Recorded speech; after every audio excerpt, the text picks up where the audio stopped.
if the abutters interested. Oh, they were, right? That's Yeah, how it they popped were up. the ones That's how that it bubbled expressed up. interest in Yep. it. And the abutter is lot 20. You look at 4 Juniper Road, which is map 43, parcel 53. That road's a paper street too. It doesn't go through the school street, it's just all woods. So they'd have to go to community planning, get permission. It crosses some kind of stream, so there's a wetlands crossing there. So again, it meets zoning if the road was built, but does it guarantee them a building permit? No. I mean, conservation could say no. Maybe the cost of building the bridge and the road comes to $200,000. So then you're into how much is the lot worth at that point. It's also a question as to whether or not, what do we want to see, how do we want to see the town to develop anymore? Do we want any more single-family homes in some of these smaller lots? This is actually a pretty good-sized lot, 27,000 square feet, but significant wetlands. And what about, Jim, coming in off of School Hill Lane? Developing from there up, which would certainly be a lot cheaper than coming the other way. It would, that would probably be the way to go. You wouldn't disturb the wetlands, you wouldn't have the crossing. There's a house on parcel 50, Parcel 50, yes, right on the corner. that's a fairly new home. That's a fairly new home. Actually, both of them, 126 is a fairly new home now also. It's Yes, Peter Day, he's the yes. newest petitioner. So 50 and 126 are the last two homes that are on Last that two street. homes. Right, anything, 51, 52, and 53 are all wooded area. I'm not sure who owns 51 and 52, but if a road then comes in off of School Hill Lane, do those two become buildable? And you end up with 3 lots in a little area, and 3 houses in a little area, so. Because now you're creating frontage on those 2 lots. Right. 51, it looks like half of it Yeah, is pretty wet. Right, but stranger things have happened. Well, look, 50 is 2, and there's a house, you're saying there's a house on 50, right? True. Yes. More than half of it. There is a house there already. Right, but the house is up towards the front of the property.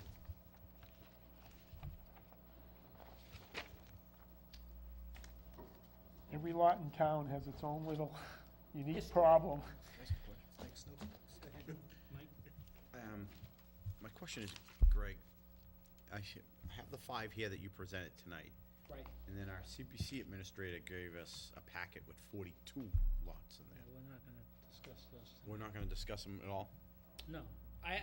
What I want to do is I want to get through these 5. Okay. Then there's another 17 that the building inspector has recommended we get rid of as lots that are under 5,000 square feet to be Okay. sold to abutters. And then the third and the biggest piece is those additional lots the CPC has identified.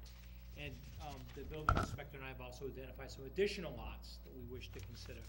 But I think that we can at least touch upon how we want to look at those and what procedure we want to use to sell them. So the goal tonight is to just really give you a decision on these 5? These 5 plus the additional 17 unbuildable lots that are to be sold to abutters. Because there's another 17, I think there's another 16, And 17. that would be done by just sending a notice out to the Yeah, specific. we've already identified who the abutters are. In some cases, there's multiple abutters, in some cases, just one abutter. Yeah. I think those 17, it's consistent with what Steve has been saying, cost to transfer the Just- title. Right. Just move them along. Yeah. And in the I don't case think where there's some any- competition, maybe there's a couple of people that might want it. And half of them are being used anyway.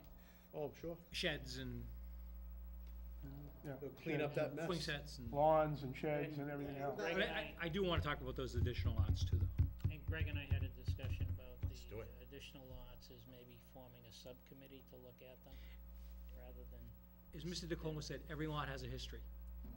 And for the more senior members of the board, some of these lots have come before the board before, and for various reasons, the board has not acted upon them. We need to kind of review that history and get an understanding in terms of whether things have changed. That's why I asked my question, because What it happened in seems some like we did this instances. last year and we didn't do it. Yeah, what happened in some instances, people requested it. The board policy and the board placed a dollar figure on it, and the people who were interested just said, it's not worth it, No, it's not worth it, so they just said, I'm enjoying the the open space as it is, why should I pay for it, you know, in some extraordinary amount where I'm gonna get more assessed, higher assessed value on it? My taxes are gonna go up when I'm not paying anything on it now.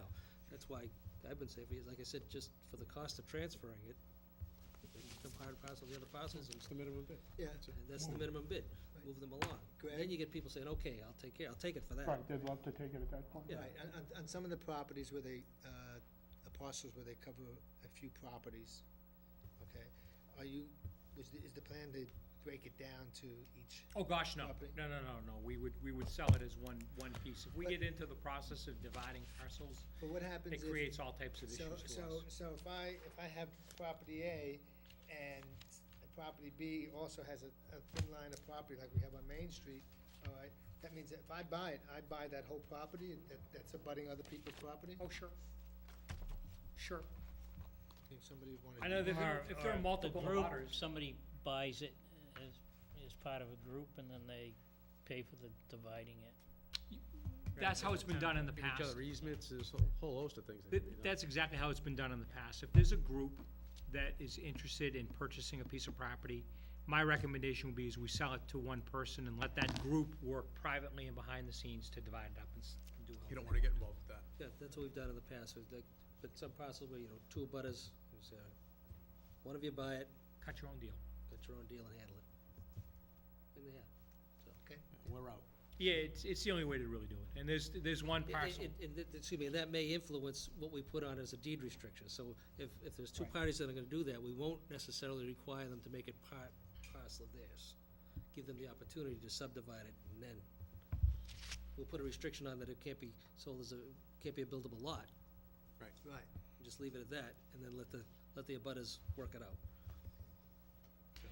In those lots that we identified, the additional 40 plus, there's one lot that has 9 abutters.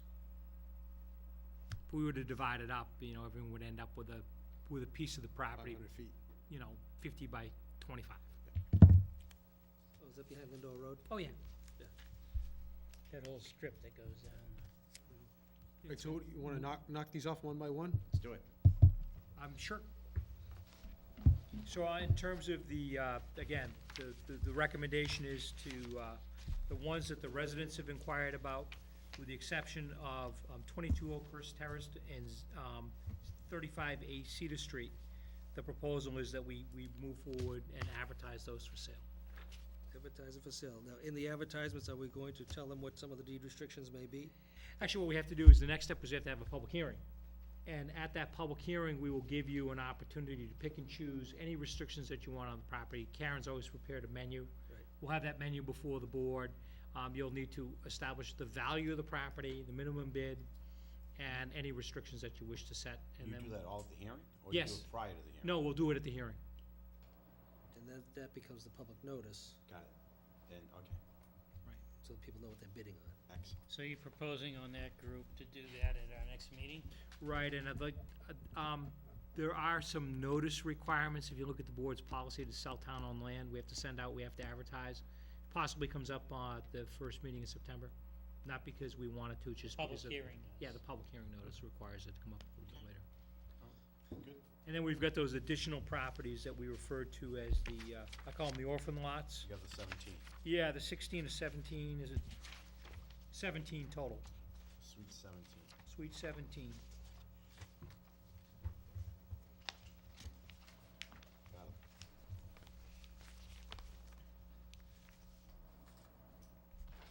We would have to go through the same public hearing process? Same process. Yep.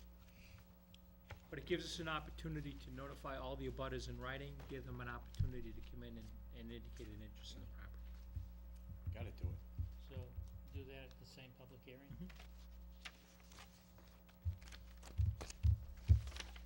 Better set aside a little bit of time for this. Well, yeah, I'm wondering if we shouldn't have just a separate Special meeting. meeting. Yeah. I wouldn't put anything else on the agenda. No one will show up. We've had bids before, no one shows up. show up, but you. Well, Guess it up to I the wouldn't be against scheduling, doing it at our regular meeting and then have another meeting to cover other business. Just do one thing. Well, we gotta verify what that date is in September that Exactly. in our bylaw first. Let me first get you the first possible date that we could have a public hearing on. I think that's the important date, and then we can work from there. I mean, right now, we've got a board meeting scheduled for the 6th, which is the Tuesday after Labor Day, right? That's right. Right. And then we go out a couple of weeks And then we because of go- scheduling. Then we go to Like the 20, like 19th, the 6th, I think. yeah, the 26th. 26th. So we could have a meeting on the 19th. There was a reason we didn't do it on the 19th. I'm not I think- here. Well, yeah, we I think start, the town You were administrator. away. That's I'm right, away. you were away. You could You're annoy gone that Jim. whole week, You could annoy right? Jim to handle this. Sounds like a plan to me. You'd miss all the fun. I mean, no insult to you, but do you really need to be there? No, not for this.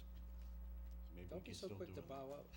However, the other additional 40 parcels, Well, I would like to have a yeah, discussion of on. course, of course. Because those are some pretty sizable properties. well, I like the discussion you and I had, and that was to form a subcommittee to review that, do all the heavy lifting, and then come back and schedule a work session to go through them.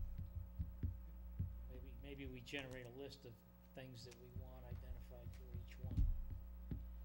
What do you think, Steve? Just as a means of So it'd be a being a little formal more committee? efficient. They would be Oh, sworn in? No, No, Okay. they don't need Just to an be sworn advisory in, committee. But they have to post Just a meeting. just a member of the board working with the building Excellent. inspector, Be a assessing subcommittee and, of Right. contact. and That makes Greg, more sense to and me. Greg just to say, okay, here's Yeah. the list of them, this is what we're gonna go through, these are what Don't need the another one. suggested restrictions and. The last thing we need is another big committee. There'll be a subcommittee.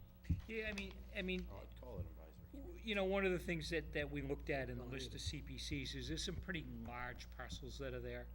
In my judgment, we should hold those parcels for future municipal use. We shouldn't be selling valuable land assets that the town may need down the road. If they're small properties, fine.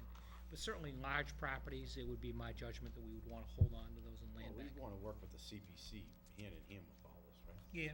Yeah, again, They should be on this. you know, there were, as I said before, there were a lot of small parcels over the Martins Pond area that the town owned, and the thought was, hold on to a lot of those, because if we're going to introduce sewerage, we may need some sort of public property in order to have pumping stations Right. developed, and if we have them around there, then we can utilize it rather than go and take it by eminent domain, which always costs us way too much money.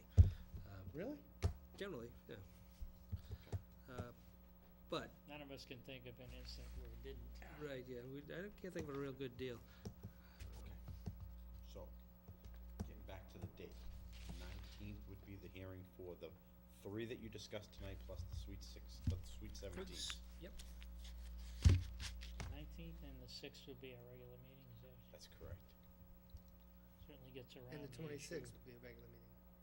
Yeah, we already have Yeah, we the already have the 6th and 26th, we already Okay. have. We're adding the 19th, but just to do the properties. I feel that that's probably the better way to do it.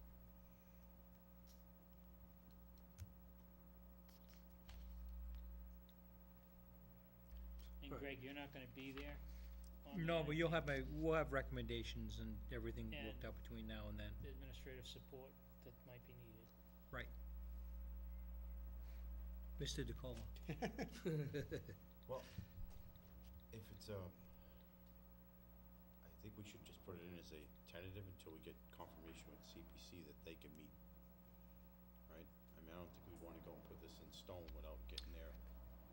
The parcels that we've discussed to date, They've looked at. we're okay with moving Oh, I forward. agree, it's the date, that's all I'm saying. Oh, The you- date, I don't know if they meet that day, or, I know they usually meet on Tuesdays, but I don't know what they have in their schedule. Do they We don't meet- need Why would they need to be They can here make a on that? recommendation one way or the other on the ones that were identified as having Yeah, a that's public true, hearing they could on. put it in writing. And then, Yeah, they- and maybe Heidi can be present, or just a recommendation. And if there's a recommendation, you know, don't sell it, there should be a reason as to why, and we can weigh whether or not we agree with it or not.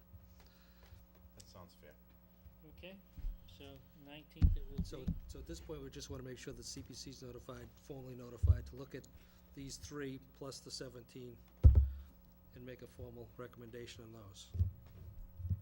And if they have any suggested deed restrictions, that'd be fine too. And then on the review of the the rest of them?